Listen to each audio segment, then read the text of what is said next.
नमस्कार. मी मुद्दाम वेळ विचारून घेतलेली आहे जडे सरांना, कारण दुसऱ्या सत्राचं 11:30ला कथाकथनाचं आहे. अगदी थोडक्यामध्ये अध्यक्षीय माझे विचार आपल्यासमोर मांडणार आहे. मला प्रामुख्याने शिवार नाव साहित्य संमेलनाचं आहे, त्यावरून नादो महानोरांची या ठिकाणी आठवण होते. ते असं म्हणतात, या नभाने या भुईला दान द्यावे, या मातीतून नवचैतन्य गावे. या नभाने या भुईला दान द्यावे, या मातीतून नवचैतन्य गावे. कोणती असी येती पुण्य फळाला, जोंधळ्याला चांदणे लखडून जावे. या मंगळवेढ्याचं वर्णन करताना सोमनाथजी अवताडेंनी सांगितलं की ज्वारीचं कोठार आहे.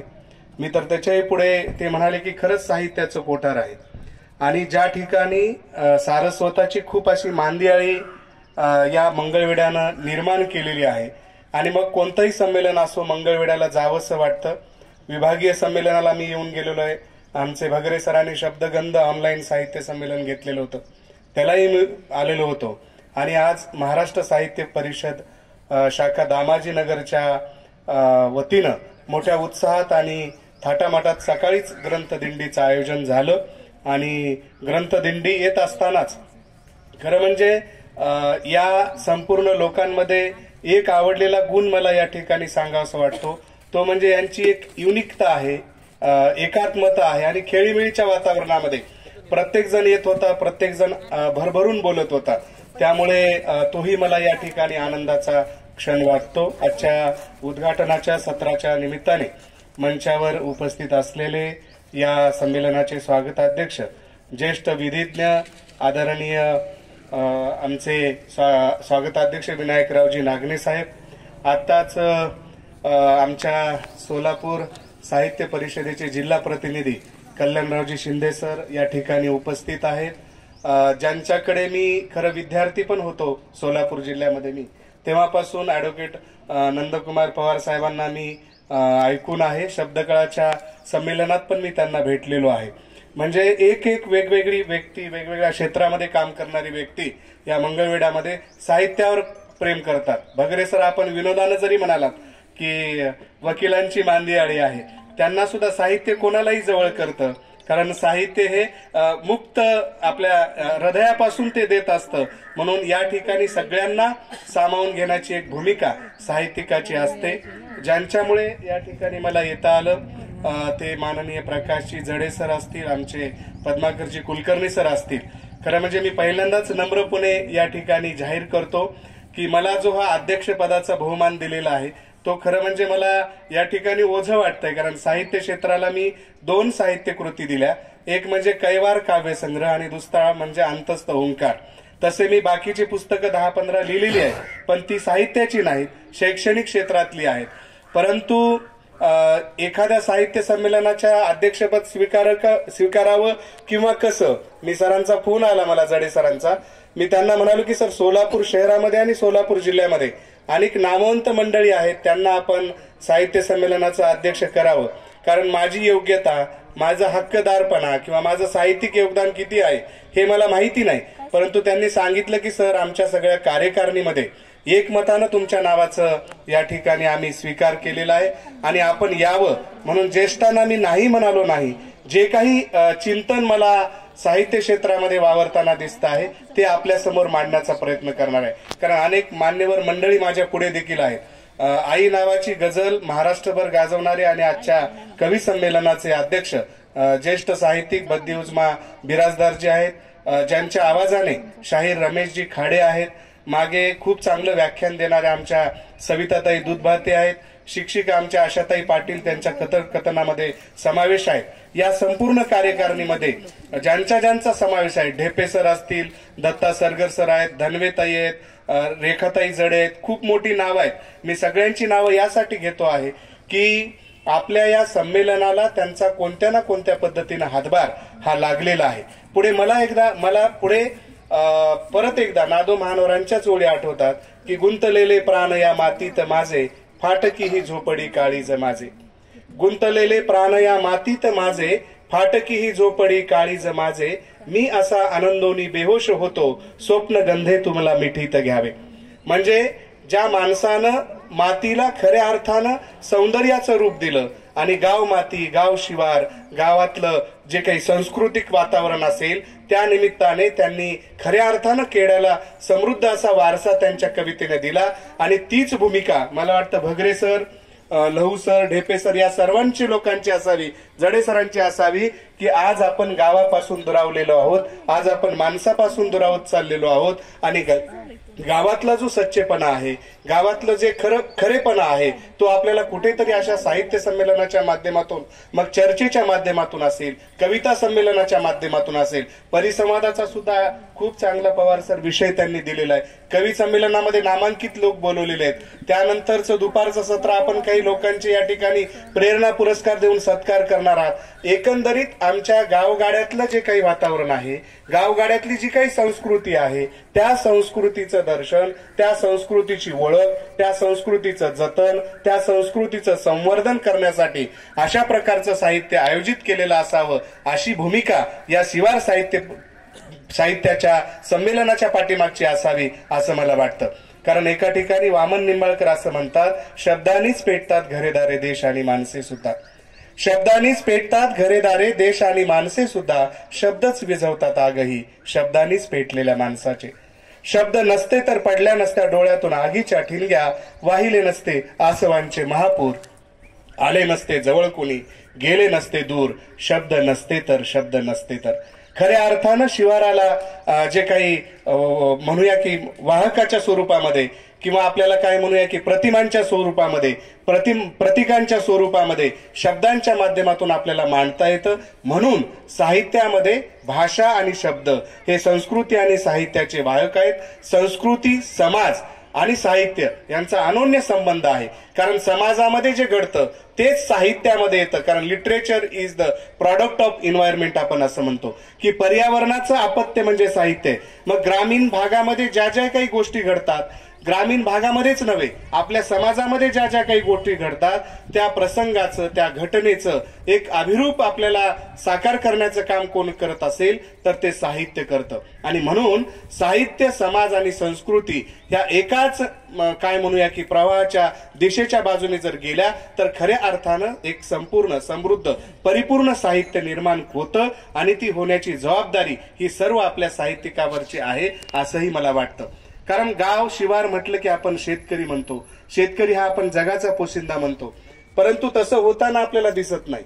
जरी आपण कवितेमधून मांडला गेलेला शेतकरी, कवितेमधून मांडला गेलेला माझा बळीराजा, या बळीराजाचं दुःख कधी आसमानी, कधी सुलतानी, कधी नैसर्गिक संकटानं, कधी मानवनिर्मित संकटानं, कधी पर्यावरणाच्या असंतुलनामुळे ढासळत चाललेलं आहे. आणि म्हणून त्याच्या कुठल्याही शेतमालाला आपल्याला भाव मिळताना दिसत नाही. महापुरानं त्याचं जे काही आपण म्हणूया की अस्तित्व आहे किंवा महापुरानं त्यांच्या जे काही स्वप्न आहेत त्या स्वप्नांचा कसा चक्काचूर होतो अशाही पद्धतीचं काही चित्रण माझ्या दोन्ही कविता संग्रहामध्ये मी केलेलं आहे. मी त्यातल्या काही 2 ओळी आपल्या समोर मांडतो. कारण आपण सुशिक्षित आहोत. आपण गेल्यानंतर शेतकऱ्याची पुत्र आपण म्हणतो तरी आपण एखाद्या वस्तूचा, एखाद्या भाजीचा, कोथिंबिरीचा भाव आपण करतो. इथे सगळेच बोंबा मारतात महाग झालेत म्हणून कांदे. इथे सगळेच बोंबा मारतात महाग झालेत म्हणून कांदे, कुणीतरी समजून घ्या ना हो माझ्या शेतकऱ्याच्या जीवनाचे वांदे. म्हणून आपल्या शेतकऱ्याचं जीवन साहित्याच्या माध्यमातून आपल्याला काही प्रतिबिंबित करता येते का? शेतकऱ्याला काही न्याय देता येतोय का? नाहीतर आपण नुसता कोरडा कळवळा किंवा शासनाच्या मार्फतही आज काही पंचनाम्याचं नाटक असेल, शासनांची धोरणं असतील किंवा काही पॅकेजेस घोषित केले जातात वर्षानुवर्ष, तरी आमचा शेतकरी दुष्काळाच्या, संकटाच्या आवर्तेमध्ये राहतो. म्हणून त्या शेतकऱ्याला खऱ्या अर्थानं न्याय द्यायचा असेल तर शिवार सारख्या संमेलनामधून त्याच्या जीवनाविषयीचा, त्याच्या जीवनाचा आलेख आपल्याला या ठिकाणी विचारात घ्यावा लागेल. मी त्यापुढे शेतकऱ्याच्या मालाविषयी मी म्हटलेलं होतं की शेतकऱ्याच्या शेतमालाला कधीच नसतो रास्त भाव. शेतकऱ्याच्या शेतमालाला कधीच नसतो रास्त भाव, तरीही शेतकऱ्यानं सारं शिवार कष्टानं पिकवावं. कधी आसमानी तर कधी सुलतानी संकटानं शेतकऱ्याचं समद न्यावं. मला सांगा शेतकऱ्यानं कसं जगावं, मला सांगा शेतकऱ्यानं कसं जगावं. ही दुःखाची भावना साहित्यामधून जोपर्यंत येणार नाही तोपर्यंत शेतकरी कोणत्या गर्तेत आहे, कोणत्या अवस्थेत आहे हे आपल्याला या ठिकाणी निश्चितपणे दाखवता येणार नाही। मग कधी महापूर असेल, कधी कोरडा दुष्काळ असेल, कधी ओला दुष्काळ असेल, तर त्यामध्येही तो पिचल्या जातो। भिजला संसार सारेच बेहाल, मनी कोलाहल पावसात। अवकाळी पाऊस येतो। आता तर आपल्याकडे दोनच ऋतू, हिवाळा आणि पावसाळाच आपण म्हणतोय। आता कुठे उन्हाची चाहूल लागलेली आहे, पण मागच्या 2 वर्षामध्ये मग हिवाळ्याचं खूप कालावधी होतो आणि पावसाळ्यात जास्त ढगाळ वातावरण आणि ते पिकाला मारक असलेलं वातावरण आपल्याला दिसून येतं। अति पावसाने ओले झाले दाणे, कुणब्याचे जिने माती मोल।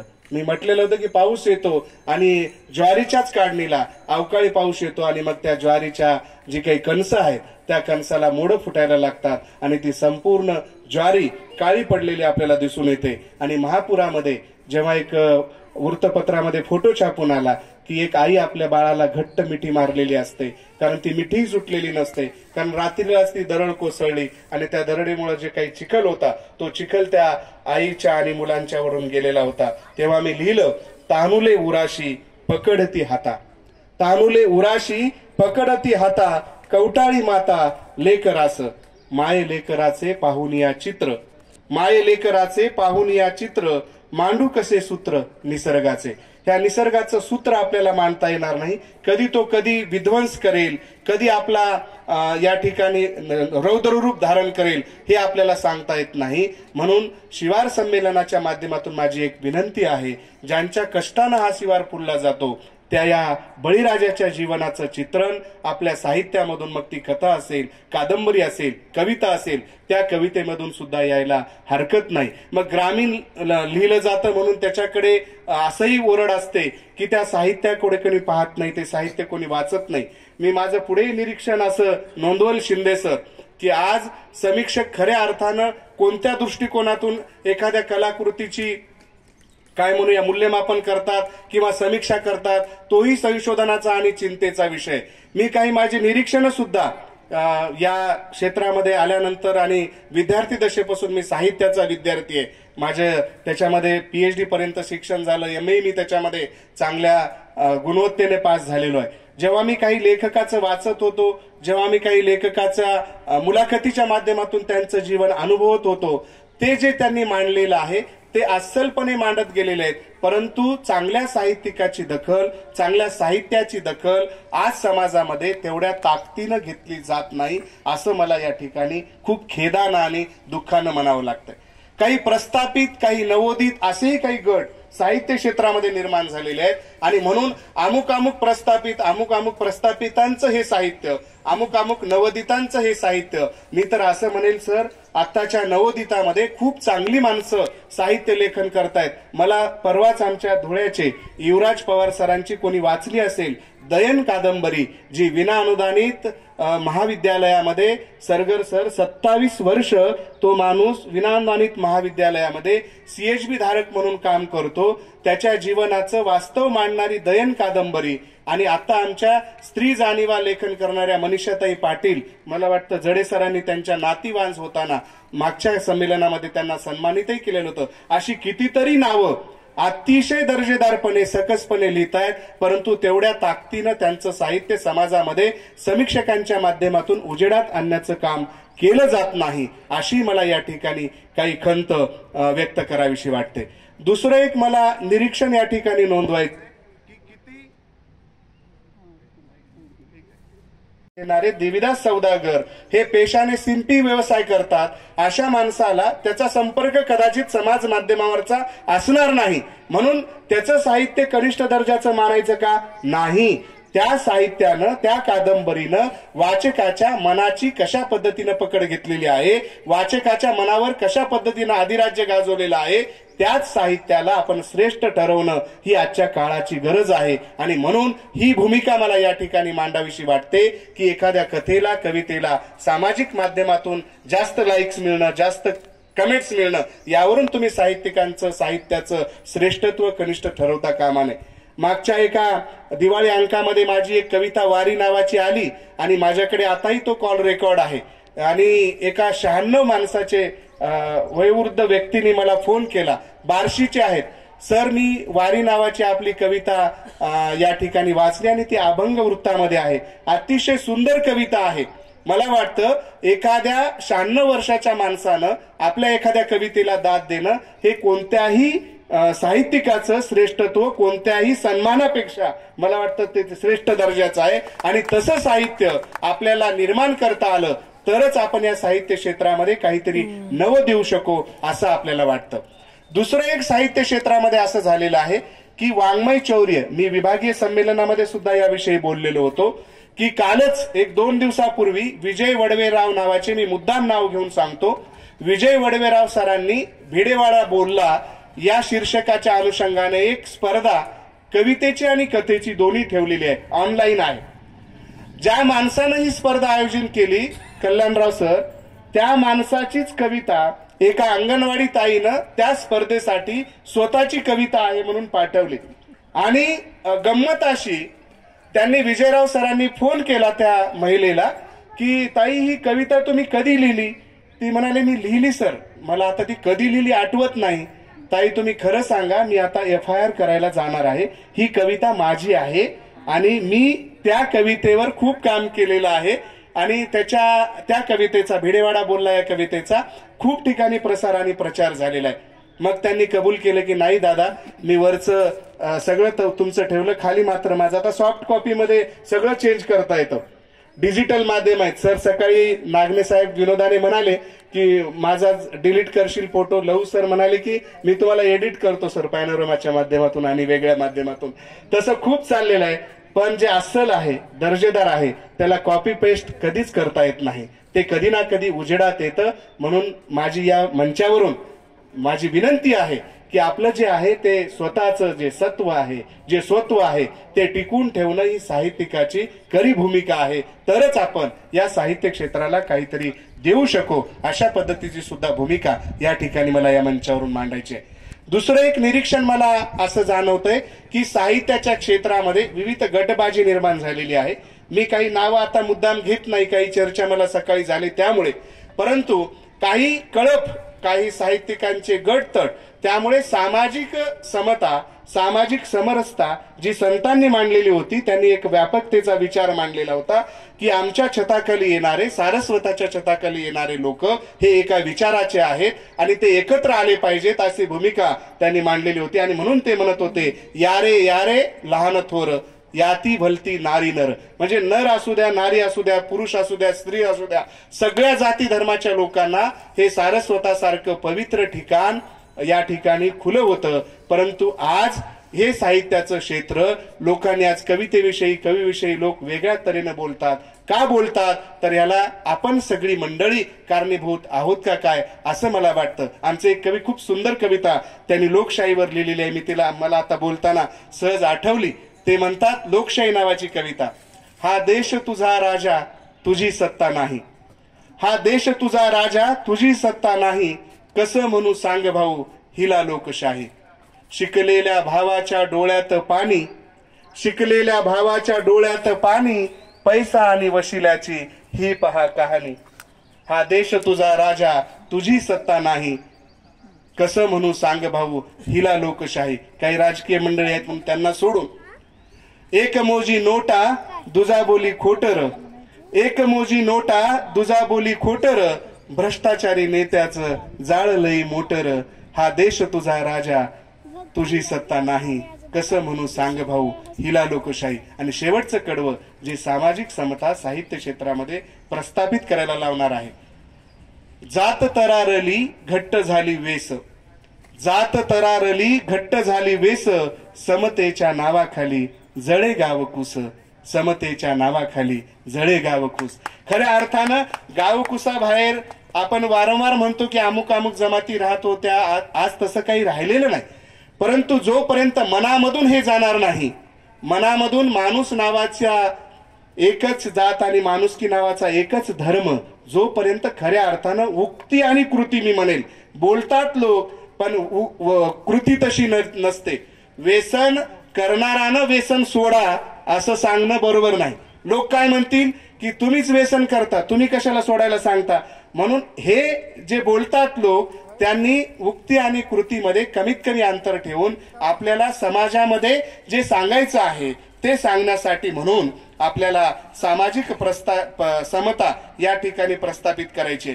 दुसरं, आज समाजामध्ये माणसाचं माणसापासूनचे जे दुरावलेपण आहे तेही दुरावलेपण कुठेतरी मला या ठिकाणी खटकतं। कारण नात्यांमधला दुरावा असू द्या, कुटुंबामधला दुरावा असू द्या, कुटुंबामधला हरवत चाललेला संवाद, तोही संवाद पुन्हा नव्याने निर्माण करायची वेळ आलेली आहे। मी या ठिकाणी कौतुक यासाठी जडे सर आपल्या साहित्य संमेलनाचं करतोय की 27 नक्षत्रांनी एकत्र यावं तेव्हा रात्रीचं आकाशही रम्य वाटतं। 27 नक्षत्रांनी एकत्र यावं तेव्हा रात्रीचं आकाशही रम्य वाटतं। सप्तसुरांनी एकत्र यावं तेव्हा सुंदर गाणं तयार होतं। अनेक फुलांनी एकत्र यावं तेव्हा सुंदर फुलमाळ तयार होते। अनेक दिव्यांनी एकत्र यावं तेव्हा सुंदर दीपमाळ तयार होते। 5 बोटांनी एकत्र यावं तेव्हा मजबूत वज्रमूठ तयार होते।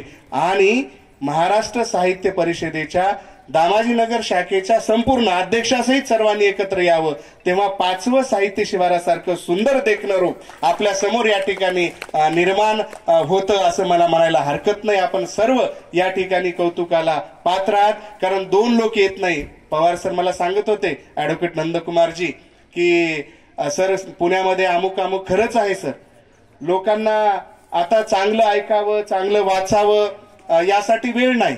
परंतु दुसराही एक गट असा आहे सर, तेही मी निरीक्षण या ठिकाणी व्यक्त करतो। दुपारच्या सत्रामध्ये अरुण कोळेकर सर आहेत, त्याच्यामध्ये मॅडमही व्यक्त होणार आहेत, काही परिसंवादामध्ये दत्ता सरगर व्यक्त होणार आहेत की काय बाई वाचू, कसं मी वाचू, मलाच माझी वाटेला, सुंदर परिसंवाद आहे। वाचन संस्कृती लोप पावत आहे असं लोक म्हणतात, तसं काही नाही। तसं झालं असतं तर अखिल भारतीय साहित्य संमेलनामध्ये जी काही पुस्तकांची आताचा अमळनेरचं सोडून द्या अपवाद, परंतु उदगीर असेल, आपलं धाराशिव असेल किंवा नाशिक असेल, कोट्यावधीची पुस्तकं विकली गेली। आणि पुण्याचा परवा झालेला पवार सर महोत्सव 15 दिवस चालला तो पुस्तक महोत्सव, त्या पुस्तक महोत्सवालाही तरुणासहित वृद्धांची सुद्धा अलोट गर्दी होती। आणि आमच्या एक जोंधळे आजी आहेत, मी जरूर तुम्हाला सांगेल सगळ्यांना की त्या पुस्तकांचं हॉटेल चालवतात, वयस्कर आहेत, मागे पुस्तकांचं दालन मोठं आहे आणि पुढे त्या हॉटेल चालवतात। जी काही ऑर्डर दिलेली आहे ती ऑर्डर तयारी होईपर्यंत येणारे हॉटेलचे ग्राहक पुस्तकं चालतात आणि हजारो रुपयाचे पुस्तकं त्या ठिकाणी विकली जातात। हे कशाचं लक्षण आहे? वाचक आहेत, फक्त आपण चांगल्या दर्जाचं चांगलं साहित्य त्यांच्यापर्यंत पोहोचवायला कुठेतरी कमी पडलेलो आहोत का काय, ही भूमिका अशा साहित्य संमेलनाच्या निमित्ताने मला या ठिकाणी मांडावीशी वाटते। मी म्हणत होतो की माणसाला वेळ नाही, आज आपल्याला नातेवाईकाकडे सुद्धा जायला वेळ नाही, कारण माणसानेच माणुसकी या ठिकाणी आपण सस्ती केलेली आहे। मध्ये एका कवीचं मी खूप सुंदर वाचलं, आज एकाने मस्ती केली म्हणे, माणसानेच माणुसकी सस्ती केली म्हणे। आज एकाने मस्ती केली म्हणे, माणसानेच माणुसकी सस्ती केली म्हणे, शिवार संमेलन आहे म्हणून। अरे गव्हा ज्वारीच्या दाण्यानो जागे व्हा जरा, आपल्या सर्वांनाच आहे ते। अरे गव्हा ज्वारीच्या दाण्यानो जागे व्हा जरा, बुजगावण्यानेच म्हणे पाखराशी दोस्ती केली म्हणे। बुजगावण्याने पाखराशी दोस्ती केल्यावर आपल्याला काही मिळणार नाही, आपलं पीक सगळंच ते घेऊन जातील। म्हणून साहित्य क्षेत्रामध्ये असे काही बुजगावणे असतील तर ते मला वाटतं आपण बाजूला केले पाहिजे। जे अस्सल आहे, जे खरं आहे ते आपण समाजाच्या पुढे आणलं पाहिजे। म्हणून ही भूमिका या मंचावरून मांडत असताना खोटे मुखवटा धारण केलेल्या लोकांचं चित्रण तटस्थपणे, प्रचारकी न होता संयतपणे मांडलं पाहिजे। कुठलाही एकांगी दृष्टिकोन जर बाळगला तर ते एकांगी लिहिलं गेलेलं खूप दिवस वाचलं जात नाही, परंतु जे खूप चांगलं अस्सल आहे, संदर्भासहित आहे आणि अभ्यासपूर्ण आहे, त्या साहित्याची मांडणी करणं साहित्य क्षेत्रामध्ये खूप महत्वाचे। आज हल्ली आणखी एक ओरड केली जाते की साहित्यिक भूमिका घेऊन लिहित नाहीत आणि लिहिली तरी ती भूमिका वारंवार बदलतात। अभिव्यक्ती स्वातंत्र्याची गळचेपी होत असणाऱ्या काळात आपण जर भूमिका घेऊन लिहिलं तर त्या भूमिकेला अनुरूप असं जर लेखन आपण केलं तर त्याला वाचक वर्ग चांगल्या पद्धतीने मिळू शकतो। आणि म्हणून साहित्य जे काही आहे ते मानवाला मुक्त करणारं। आता काही वाचनामध्ये माझ्या नवीन कथा आल्या, हक्कसोड नावाची एका लेखकाची कथा मी वाचली।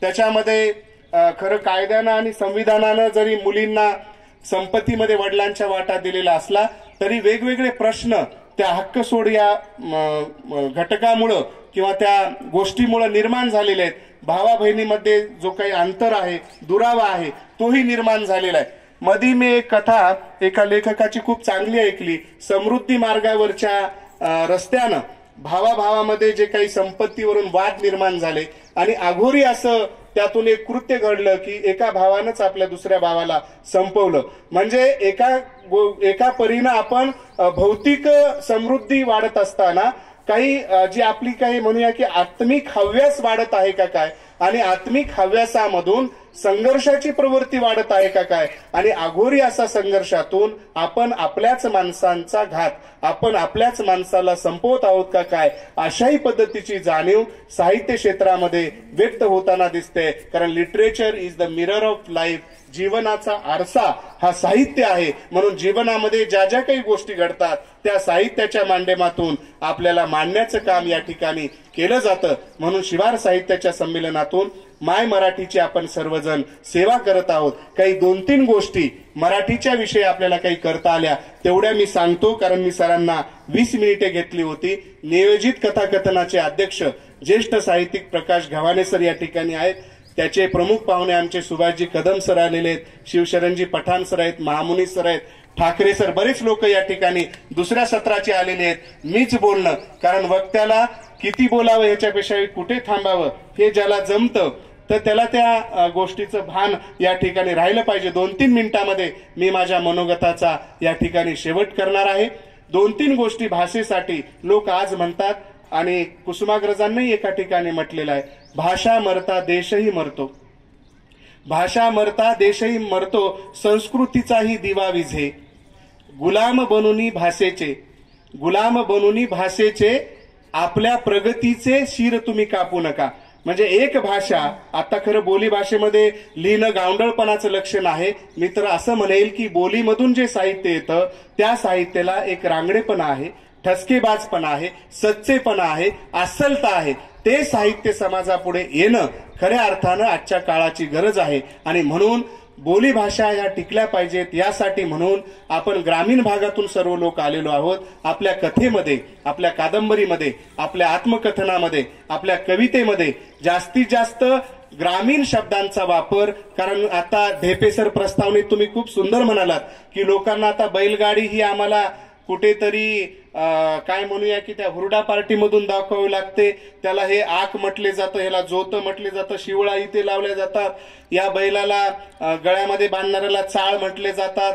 अनेक 2 प्रकारचे चाळ आहेत. वेगळ्या व्यासपीठावर बांधले गेलेले चाळ वेगळे, गळ्यातले चाळ वेगळे. हे त्यांना कधी समजणार आहे. म्हणून हे जर समजावून सांगायचं असेल तर खऱ्या अर्थानं मी तुम्हाला म्हणून धन्यवाद देतो की शिवार संमेलन तुम्ही घेताय. पुन्हा एकदा गांधीजीच्या कल्पनेकडे, खेड्याकडे चला, शिवाराकडे चला, खरं जीवन शिवाराकडेच आहे, अशा पद्धतीची भावना आपल्या मनांमध्ये आहे. म्हणून या ठिकाणी आपण हे संमेलन आयोजित केलेलं आहे. दुसरी एक गोष्ट भाषेसाठी करता आली तर आपल्या एखाद्या मित्राचा वाढदिवस असेल, मी नागनेताई तुमचा आवर्जून उल्लेख करेल. तुम्ही जी पुस्तकं तुमच्या काही जो गेट टुगेदरचा स्नेह संमेलनाचा कार्यक्रम होता त्यासाठी आणली होती, पण काही काही गोष्टीला योग यावा लागतो. तुमच्या 100 पुस्तकाला आज चांगला योग आला, तुम्ही ती मसाप शाखेला दिली. कारण अशा काही कार्यक्रमाला, मित्राचा वाढदिवस असू द्या, मैत्रिणीचा वाढदिवस असू द्या, मलाही पुस्तक भेट दिलंय मी. सर तुमच्या सर्वांच्या आयोजकाचे आभार मानतो. पुस्तकं आपण द्यावीत. शासनाने GR काढलाय, शासन GR काढतं, मराठीचा वापर करा, मराठी भाषेतून फलक लावा, मराठी कार्यालयामध्ये पत्र मराठीतल्या, मराठीत स्वाक्षरी करा. किती लोक करतात माहिती नाही. माझी सही मात्र मराठीतच आहे कल्याणराव सर. मी मराठीतून सही करतो, मराठीतूनच माझं मनोगत. जरी नॅकचे लोक आलते मी मराठीतून बोललो सर. आमच्या सरांनी त्याला दुभाषकातून इंग्लिशमध्ये सांगितलं की या सरांना काय म्हणायचंय. भाषा हे बॅरियर्स नाही, भाषा ही अडचण नाही. आपण न्यूनगंड मराठीमध्ये बोलायला बाळगायचा नाही. मी मराठी भाषेचा पाईक आहे. मी बाजारात गेलो तरी एक कितने को दिया आहे असं म्हणणार नाही. हे केवढ्याला दिलंच बाबा असंच म्हणायला हवं. भाषेविषयीचा अभिमान जोपर्यंत मला माझ्या स्वतःला वाटणार नाही, अमुकाने हे करावं तमुकाने हे नाही, मीच आज आपल्या भाषेवर भाषिक आक्रमण होत आहेत, सांस्कृतिक आक्रमण होत आहेत. ती जर आक्रमण आपल्याला टाळायची असतील तर आपल्या सगळ्यांनी सजग होणं, भाषेला ऊर्जित उत्साह, मराठी भाषा टिकणं, मराठी भाषेला स्वतःचं स्वत्व आहे, स्वतःची संस्कृती आहे, स्वतःचा इतिहास आहे, तो आपल्याला पुढच्या पिढीला चांगल्या पद्धतीने द्यायचा असेल तर सर्वांनी कमीत कमी वर्षातून 2 मराठी चित्रपट, कमीत कमी वर्षातून 2 पुस्तकं, नाटक असेल, कादंबरी असेल, कथा असेल, ती जर विकत घेऊन वाचली आणि ती आपल्या मुलांच्या पर्यंत सांगितली, कुटुंबामध्येच, बाहेर काही लांब जायची गरज नाही, तरी ते जे होणारे संस्कार आहेत त्या संस्कारातून जी पिढी घडणार आहे त्या पिढी घडण्याचं काम तुम्हा सर्वांवर आहे. आणि म्हणून या ठिकाणी या संमेलनातून आपण या भाषेचा जागर करतोय, साहित्याचा जागर करतोय. पुन्हा एकदा मला माहिती नाही माझं साहित्यिक किती योगदान आहे, त्या मला अध्यक्ष म्हणून हा जो बहुमान दिला त्या बहुमानाबद्दल मी आयोजकांना खूप मनापासून धन्यवाद देतो. खऱ्या अर्थानं माझी आता जबाबदारी वाढलेली आहे, कारण एखाद्या साहित्य संमेलनाचा अध्यक्ष झाल्यानंतर साहित्य क्षेत्रातला वावर आणि साहित्य निर्मितीची ही भूमिका, या दोन्ही गोष्टी आता खूप सजगपणे मला पार पाडाव्या लागतील. मी Jade sir, Bhagare sir, Sargar sir, धनवेताई, खूप लोक आहेत, ढेपे सर, अनेक आयोजक, सगळ्या आयोजकांना मी मनापासून धन्यवाद देतो. मला या ठिकाणी अध्यक्षपदाचा सन्मान दिला. माझं काही चिंतन, विचार या ठिकाणी मी काही अवजड क्लिष्ट बोलणार नव्हतो. कालच ठरवून आलेलो होतो की अवजड क्लिष्ट कोणी ऐकत नाही. जी काही निरीक्षणं मला नोंदवता आली ती निरीक्षणं मी आपल्यासमोर प्रामाणिकपणे मांडलेली आहेत. आणि शेवटी जाताना आपल्या सर्वांसाठी एक प्रार्थना एवढीच करतो की संपू दे अंधार सारा, संपू दे अंधार सारा, उजळू दे आकाश तारे, गंधाळलेल्या पहाटेस येदे वाहू दे आनंद वारे. संपू दे अंधार सारा, उजळू दे आकाश तारे, गंधाळलेल्या पहाटेस येते वाहू दे आनंद वारे. जाग यावी सृष्टीला की होऊ दे माणूस जागा, जाग यावी सृष्टीला की होऊ दे माणूस जागा. भ्रष्ट सारे नष्ट व्हावे, घट्ट व्हावा प्रेम धागा, भ्रष्ट सारे नष्ट व्हावे, घट्ट व्हावा प्रेम धागा. स्वच्छ सारे मार्ग व्हावे अन मनेही साप व्हावी, स्वच्छ सारे मार्ग व्हावे अन मनेही साप व्हावी.